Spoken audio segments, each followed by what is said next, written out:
As a U.S. Marine, Tony Richmond knew the rules of combat in Afghanistan, but after returning to a civilian status, he realized that battling PTSD was completely different than any war he's fought in.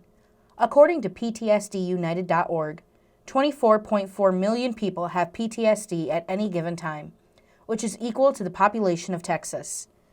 And it wasn't until he enrolled at UNI in the fall of 2016 that he started to come to grips with the challenges of accepting and understanding who he was. I first realized I had PTSD when I sought help from the VA here in Iowa when I was officially diagnosed with PTSD. I started kind of noticing within myself, leading up to that point, flashbacks and just what I thought was depression. My first flashback was in Domino's.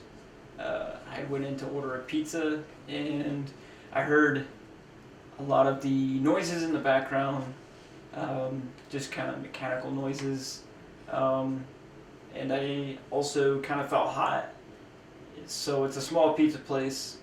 I started sweating, and before I knew it, I was kind of in another place back in Afghanistan. And, it seemed like I was in the back of a bird just kind of being inserted into Fabshikvani, I guess. I ended up waking up on the ground in front of Domino's. I called my veteran service officer. I let him know what was happening. He came and picked me up, and that was my first time with flashback. So after my enlistment period was up, after serving for 4 years, I ended up living out of my car for a while until I could find a job. And even then, that was that was a huge struggle just to try to get a job and live out of my car at the same time, let alone trying to go to school or attempt to go to school and have a job. However, as Richmond later found out, there are services meant to help veterans in these situations. Danny Bonzer, another student Marine veteran at UNI, hopes to use his social work degree to work with fellow military veterans and has studied the resources available. For local Waterloo veterans, you can go down to the Waterloo outpatient clinic.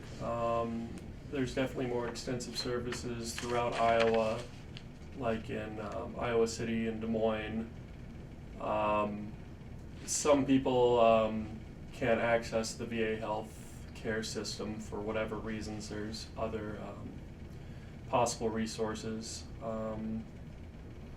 Really just depending on the person. I did not have mental illness going to the service. As a matter of fact, I would not be able to enlist if I had mental illness joining the service. A lot of those issues I feel like could be better addressed within the military before they discharge. Despite any lack of early mental health prevention, Richmond says the VA provided him with guidance. But the VA definitely helped me get back up on my feet. They were able to guide me in the right direction.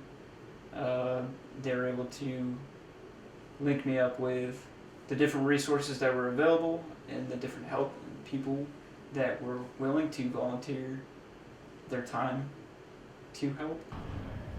Richmond hopes that his experience will encourage others in similar situations to utilize the resources available. If no one is seeking help through these programs, those programs cease to exist.